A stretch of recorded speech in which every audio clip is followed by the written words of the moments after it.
I didn't expect it to become that much of a firefight that soon. Obviously, I know that was Ennis's plan, but I think Xander was sort of like thinking, you're coming up to my weight, I'm the bigger guy, so I'm going to try and make you feel some things. And it was a good fight. It was a very good fight. There was things you could take from both fighters, goods and bads, and pros and cons. I love watching it. Boots has openly talked about the dream of being undisputed at 154. Is that a fight all going well on Saturday that you want to turn your attention 100%. towards? Saturday first though, but 100%. Yeah, we'll bring it, so yeah, bring that, sweet. Stadium I like it, sweet. Stadium I like, is that the goal? Yes, sir. I'm not bothered about America. Come over in the cold northeast. See what you like on a cold northeast. Derby, you know, one of them. Josh Kelly isn't ducking anyone, and now he's calling out the toughest name in the welterweight division. The Sunderland fighter has made his intentions crystal clear, throwing down the gauntlet for a unification showdown with Jaron Boots Ennis, and the boxing world is taking notice. It wasn't Eddie, I think it's Eddie's lawyer who said it, so it's all smoke and mirrors, like, and then they put it out to the media. Listen, I'll take the Jaron Ennis fight 100%. Give me the right money and the right time, I'm there. I'll fight Jaron Ennis. These fights need to be prepared for. You can't just be saying, right, 24 hours, you've got this many weeks, you've got to fly here, you've got this much money. It doesn't work like that. You know what I mean? We're fighters as well, and I'm an established fighter. I'm not just a fighter who's like, oh, he's somewhere in the rankings, so you can just give him that I'm an established fighter, an established name, so it doesn't work like that. Diving deeper into the matchup itself, Bradley broke down why this fight is anything but straightforward on paper. He pointed out that both men possess awkward, uncomfortable styles for anyone standing across the ring, meaning the outcome could hinge less on power and more on who disrupts the other's timing first. Fight against Jaron Ennis. Yeah, I've got a horrible style. He's got a horrible style, but I don't think he's ever boxed anyone similar to himself. Do you know what I mean? So it'll be who breaks the rhythm first. So if he wants to walk us down, play that game, and I can give him a boxing lesson. Yeah, I know you spoke about it with the Conor Ben fight. You spoke about like Eddie Hearn being a bit bitter towards you for leaving. Do you still feel that's the case, especially with this Boots Ennis fight?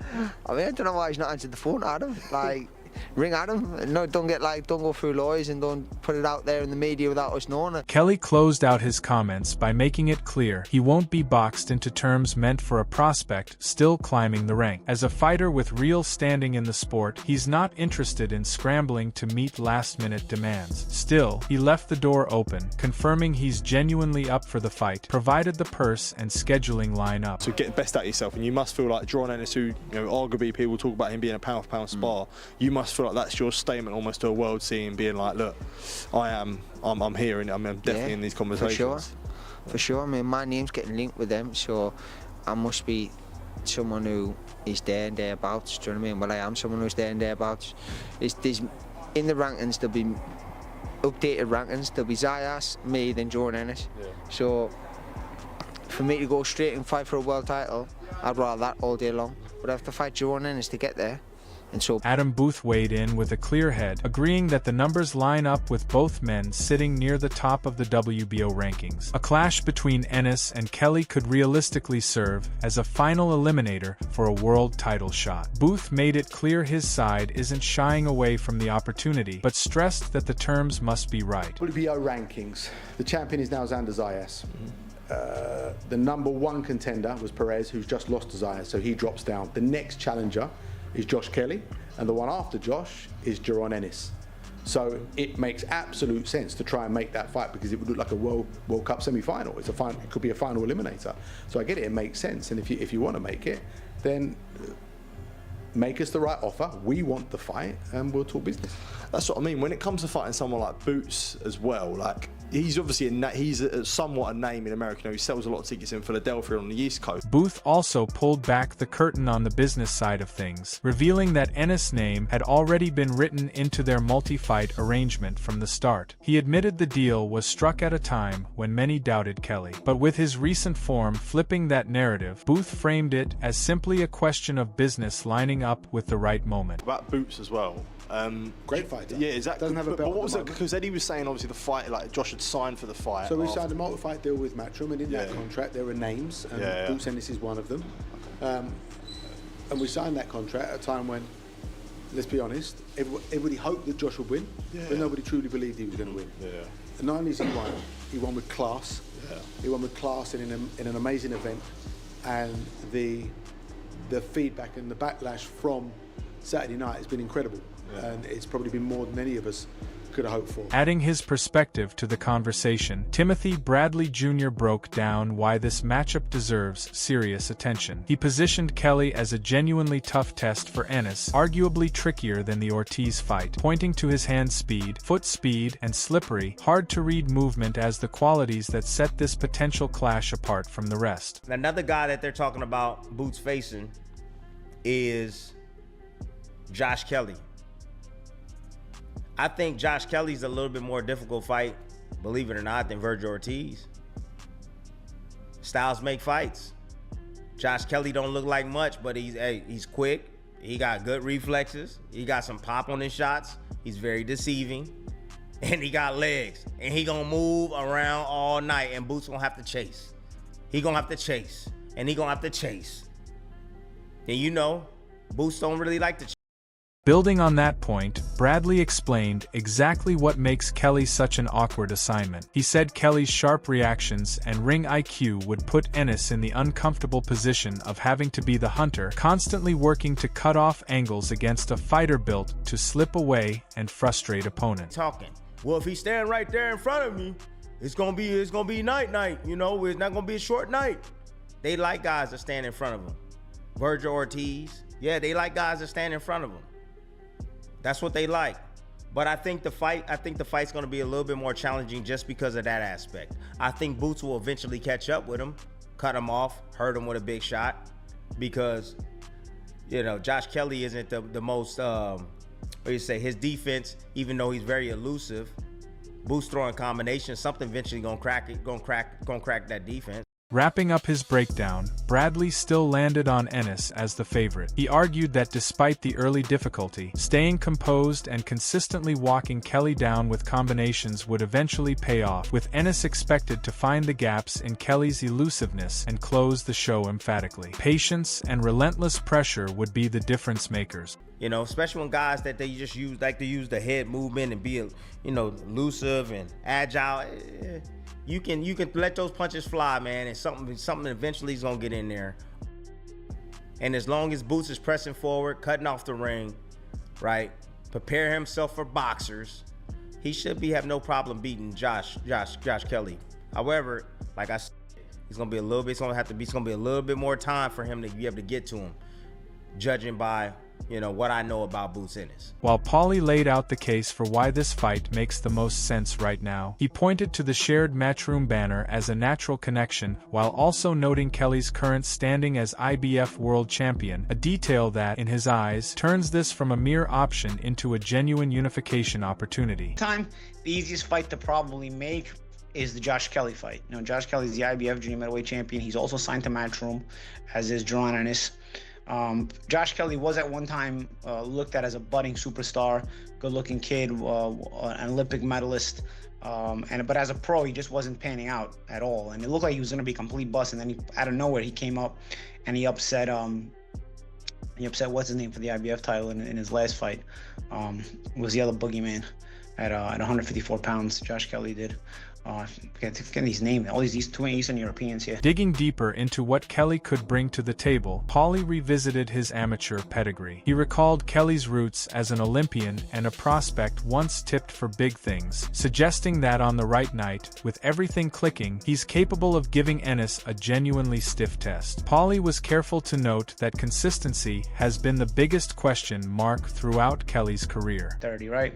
It's a chance to grab another world title for Ennis, one in Unification. And listen, Kelly, for all the not having lived up to the expectation that he's done, listen, if Kelly can be as special as he was predicted to be for one night, listen, you never know what happens in that fight. Obviously, Ennis has been special every single time he's out there in fights. There's no inconsistency to Ennis, unlike Kelly. But Kelly at his best, there was a reason why there was a lot of expectation heaped on Kelly that he never lived up to. So, you know, you always wonder if that Josh Kelly can show up. Paulie framed the fight as one of the simplest to put together. With few promotional hurdles standing in the way, he sees sees it as a smart, low-friction step for Ennis to keep his momentum rolling before eyeing a bigger showdown down the line against Sebastian Fundora. There's little reason for either side to drag its feet on getting it done. Has to be next to Jaron Ennis, I think, is Josh Kelly. It's the easiest fight to make. There's not a lot of complications in making that fight. You make that fight,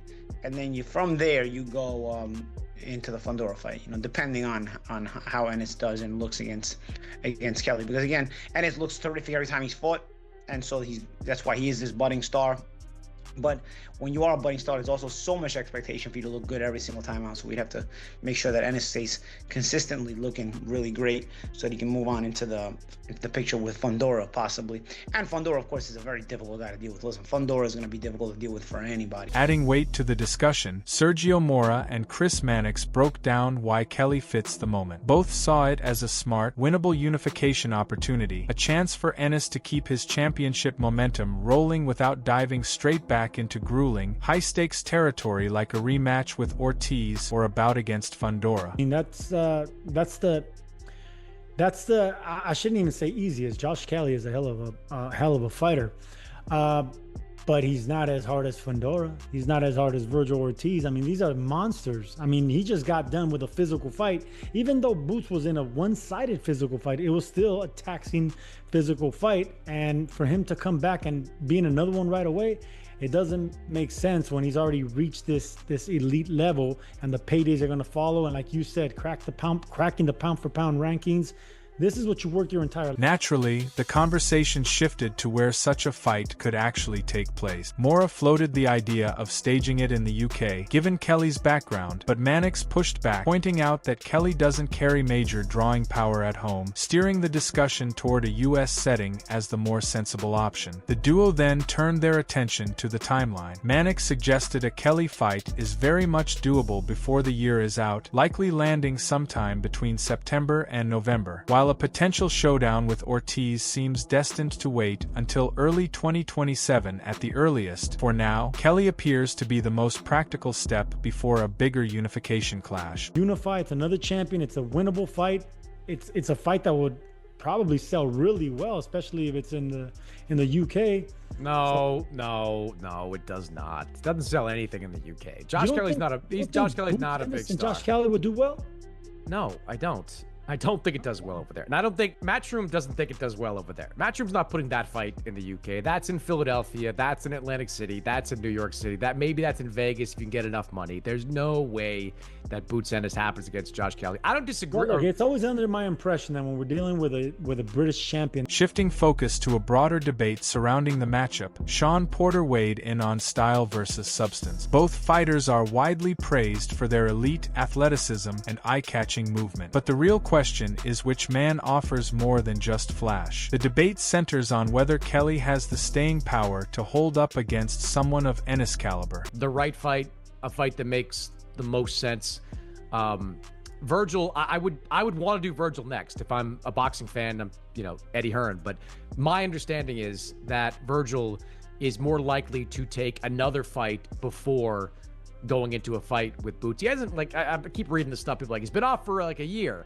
No, he hasn't. He fought in November, right? It's now June. So he hasn't been off that long. But it is my understanding that as part of this resolution with Golden Boy, we are going to see Virgil face somebody else before he takes on Boots Ennis. So that fight is coming. That fight could happen very early in 2027, but I do not expect that fight to happen this year. I think Josh Kelly's in a very makeable fight. You don't think it happens this year? From there, attention turns to the technical hurdles standing between Kelly and success. The breakdown focuses on Ennis power, sharp shot selection, and ring intelligence, painting a picture of just how difficult it would be to land clean offense against a fighter of his level. It's framed as a genuine stress test for Kelly's defensive instincts and overall game plan. Talking about Josh Kelly and Jaron Ennis and comparing their kind of otherworldly athleticism at times, but then at the same time, Ennis has become a unified champion. Kelly's looking to become a champion for the first time, but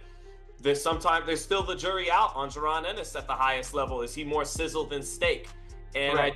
I do think with Josh Kelly, there is a little bit more sizzle than steak. And it's funny enough that he's lined up to fight Ennis Eddie Hearn confirmed that to me and a few other outlets during the Raymond Murataya Andy Cruz fight. Rounding out the discussion, the focus turns to what Kelly still needs to prove. The point raised is that consistent, high-level activity is non-negotiable. If Kelly wants to be taken seriously alongside a unified champion, he can't simply rely on flashes of brilliance and expect that to carry him. Instead, the argument is that sustained execution, night after night, is what separates contenders from the true elite. Probably the best thing about Bakaram is his punch selection, and it's going to be intriguing to see Josh Kelly's reflexes deal with that, because he will throw things that you don't expect. He will throw a counter left hook to the body. He will throw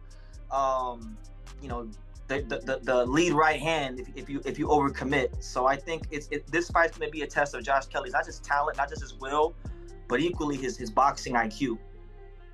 Well, yeah, it's going to be a test of his will, and I do think he's got a little bit of front run. Turning to the promotional side of things, Blue Blood Sports TV revealed that Eddie Hearn offered insight into how Kelly landed on the radar in the first place. With talks around a Sebastian Fundora fight stalling, Hearn pointed to Kelly as a fallback target for Ennis, though he made it contingent on Kelly first getting through his July 25th assignment. Well, now Eddie Hearn is stating that obviously his fighter,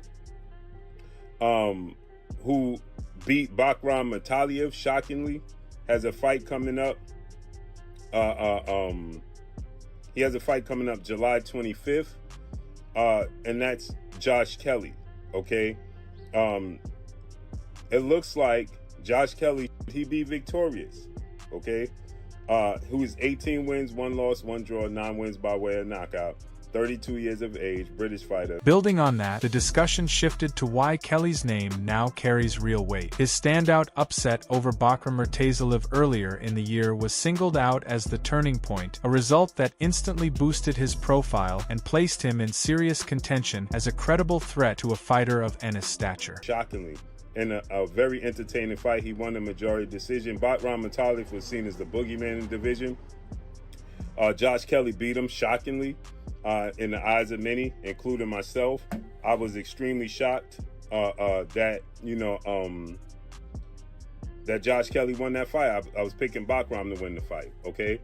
And Josh Kelly won the fight. Now, Josh Kelly has a fight coming up July 25th that's not official yet, but he has a fight coming up, and should he be victorious July 25th? Meanwhile, Attila turned to how things might actually unfold. He noted that an agreement between the two sides is believed to already be in place, explaining that if a Virgil Ortiz matchup doesn't materialize, Kelly's title becomes the next logical target, though getting Boots into a Sunderland ring brings its own set of logistical challenges. I believe it's signed to fight Boots.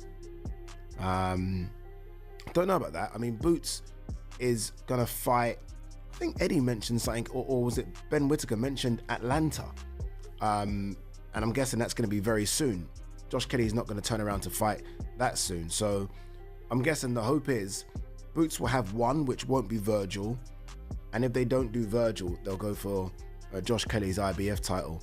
I don't know if Josh Kelly can get him to Sunderland. I don't know if that's possible, but that will be his best bet of a victory. Circling back to Kelly's own outlook, he laid out how he sees his path forward at 154 pounds. Locking down his next title defense, he explained, opens the door to the sport's biggest names, with Ennis and Ortiz both firmly in his sights if either is genuinely looking for top-tier competition. For Kelly, the division's biggest opportunities begin with taking care of business in his next outing. You look at the 154-pound division and think there's some bangers out there for me. Some really big fights. Like get past this one, and it really unlocks. You know, if Boots and Virgil don't come to a deal, they're both going to need opponents, and if you've got a belt, then you're going to be right up amongst them. When I get that belt, then they're going to be screaming my name, because they'll be thinking, yeah, I'll get a bit of Josh, but my start's horrible to fight. It's horrible. I'm unpredictable.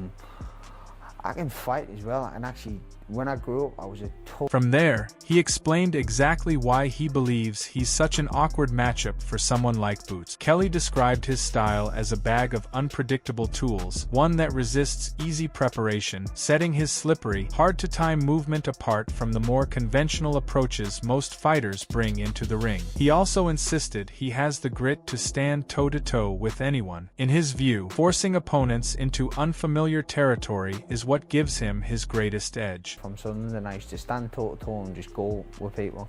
So I've got that in us. If all